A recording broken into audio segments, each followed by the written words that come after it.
Welcome to the channel, everyone. Today I decided to use some leftover flower foam that I had laying around to try and create some realistic rock walls. But as we go through the video, you'll see plans change pretty much immediately, because what I originally wanted to do was make some desert themed terrain using a little bit of spackle and some texturing, and unfortunately that doesn't quite work out. So we'll go ahead after that and pivot to a more traditional wall looking structure that's a lot better. But go ahead and enjoy this journey and make some mistakes with me, and maybe we can all learn something from it.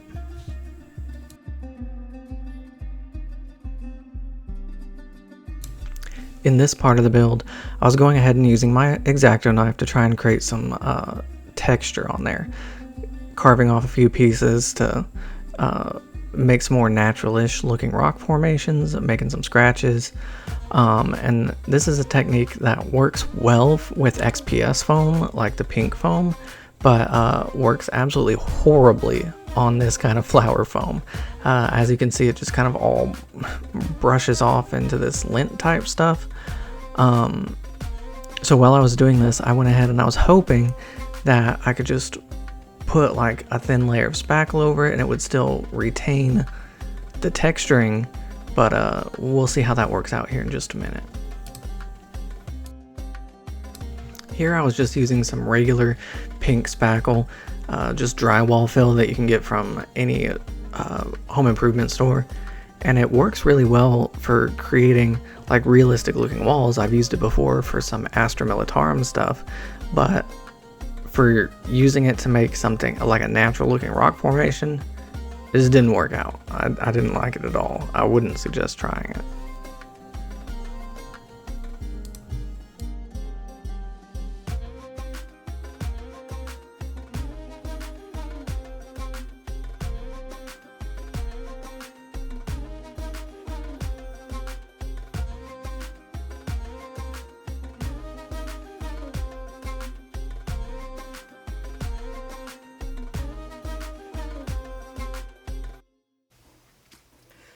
So this is where we are with our little bricks, and honestly I don't really like them. I thought this foam was going to be easier to work with, but it's actually very, like, it just rubs right off, so I'm not able to get good damaging texture or good wall-like texture. The only reason I use these is because I had them lying around and I thought I could use them instead of buying some other stuff. Now this picture is more of what I was trying to emulate. Obviously that didn't quite work, and I think what I'm going to do for next time is, it looks like in this picture they used either that XPS foam or layers of like flat corkboard. So I'm going to try that again sometime in the future, just not today.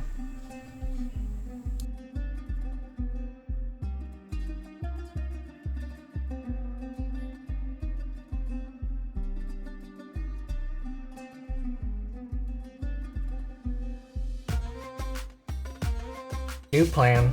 We are going to go ahead and use those, they're fine. For my last few bricks here, I think I'm just going to make a wall section like this. Probably cut this guy in half just to make a straight little wall. And I think I'm going to cut the edges off the corners here. Just kind of like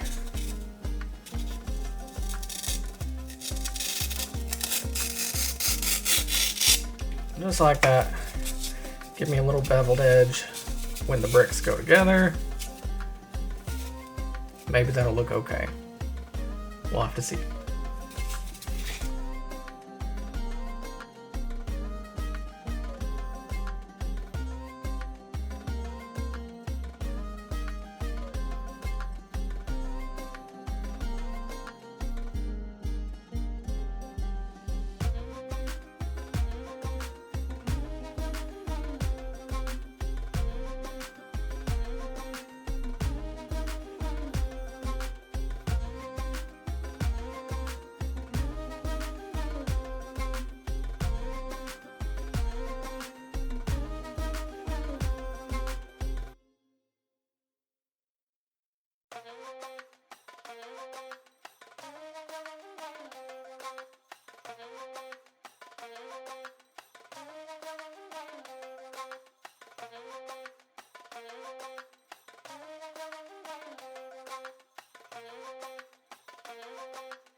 Now, I didn't explain it in the first part where I put together the little rock formations because I just didn't seem necessary at the time, but the way I went ahead and put these together, as you can see, is using some just basic plastic straws with some hot glue around it. And so far, that's held up really well. I'm pretty happy with the supports. You could also use something like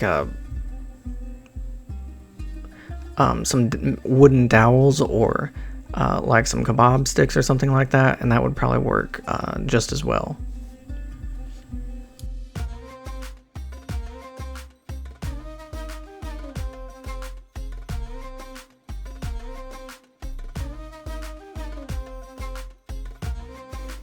Alright, the idea this time, since I'm still not too happy with using the spackle drywall filler stuff, is we're going to do some PVA and some sand and a little bit of water mixed with the PVA to see if maybe that'll help create a hard outer coating that's textured.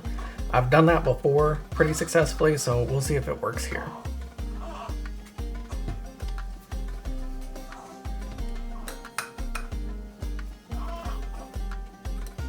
Use the trusty Buffalo Trace cup, sponsor me if you want, and I'm just gonna eyeball these measurements.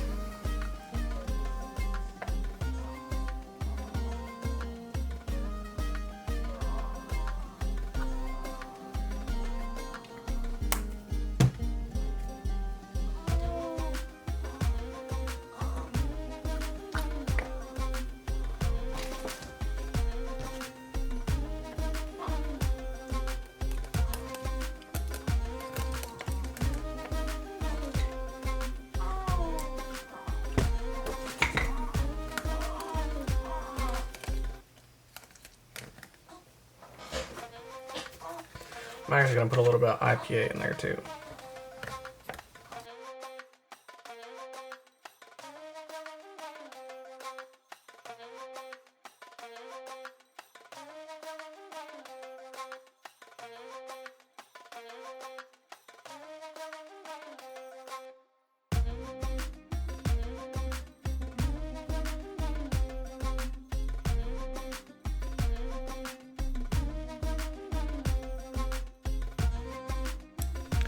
Now for this part, I'm just going to go ahead and brush that mixture on liberally, making sure I get into as many of the cracks and crevices as possible.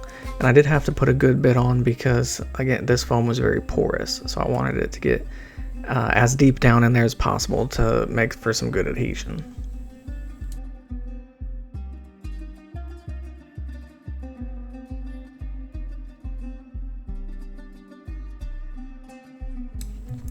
From there, I'm just going to get out my trusty sand. This is sand that I harvested myself in my own backyard. I'm going to go ahead and spoon it on there and make a total mess because I didn't put anything down to cover all of that up, but that's my own mistake. This is one technique that I also use for basing, and honestly, I love it because a mixture of PVA, throw some sand in there, especially for a miniature with like a base. All I have to do is dip them in there and knock them off, and it works so well and looks very realistic. I'm always super happy with that. And gotta make sure I vacuum up the mess before my wife kills me.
Oh yeah, that's already coming out way more the way that I wanted this to look.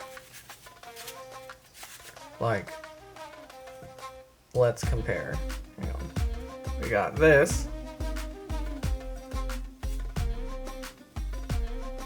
Or this, the weird frosting looking one. Live and learn, I guess.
Here I finally decided to get smart and I put down some foil before I put the sand on, just to help collect all the sand so I can put it back in my box. Also, as you can see here, watching some Dawn of War 3 footage from a YouTuber that I'll link below. It's very interesting. I'm thinking about trying that. I know Dawn of War 3 is like the worst reviewed one, however I've never played any of the Dawn of War games, so I'm thinking about starting with 3, going back to 2, and then 1. And if it's something that anybody's interested in, I can go ahead and upload some of that gameplay footage to this channel as well, if people think that's something they'd want to watch.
Now I'm going to go ahead and prime it.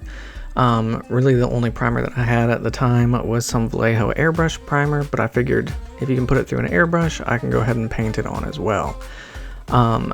After the fact, I don't know if this foam would disintegrate from a rattle can, because, you know, some foam will melt from whatever aerosol combination is in rattle can primer, but if this one didn't, I really wish I would have just gone ahead and rattle canned it. It would have been way faster and it would have come out more even.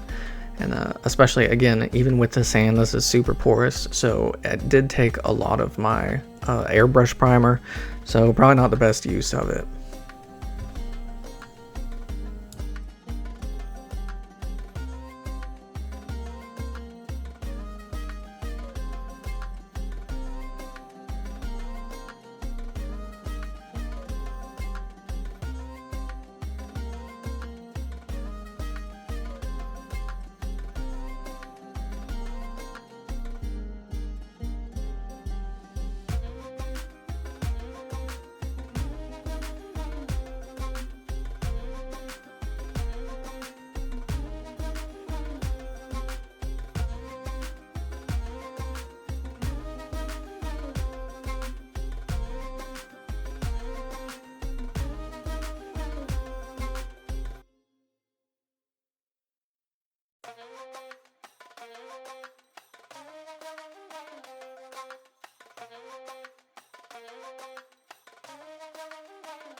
Here I finally did decide to get smart, and I'm using my cheap folk art paint from Walmart. Just using a little bit of gray to go ahead and dry brush over this. Now again, looking back on it, what I would have preferred to do is went ahead and primed it in a gray or a darker gray is what I should have done. Then I can bring those shadows back with a wash, and it would have come out more gray, concretey looking, which is what kind of the look that I would have liked to have gone for. But in the end, I'm still okay with it being black, and then just going ahead and dry brushing up to a little bit more gray. It wasn't that big of a deal, and again, it's just a cheap, easy terrain piece.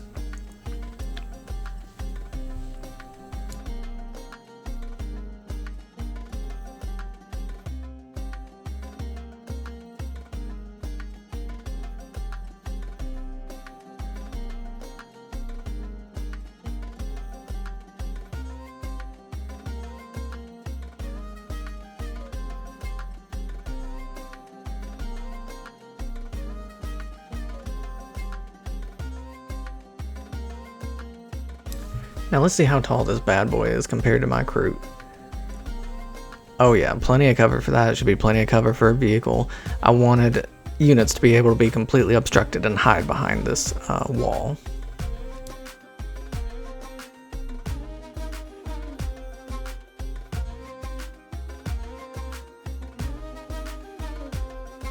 I also wanted to put some moss texture on here, so I went ahead and used some super glue, and I'm using the AK moss texture. And I have been super impressed with all of AK's like basing and ground effects. Their wet mud, their moss is something that I like to use. It's all really good, and I want to have a larger collection of it. I really do like the product a lot. It works very well, and it looks super realistic. Then I went ahead and I wanted to add some warmer colors here, some warmer staining. So I used Reichland Flesh Shade for a wash with a little bit of water to kind of help it run down the edges, looking a little bit more natural is what I was going for.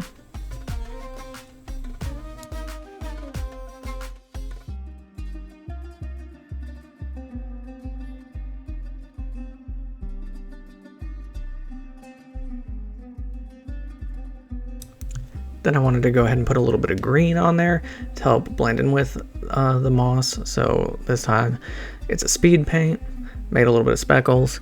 I did think it ended up being too bright and too green though, so then I switched to an even darker green wash to kind of blend everything in and make it look a little bit better.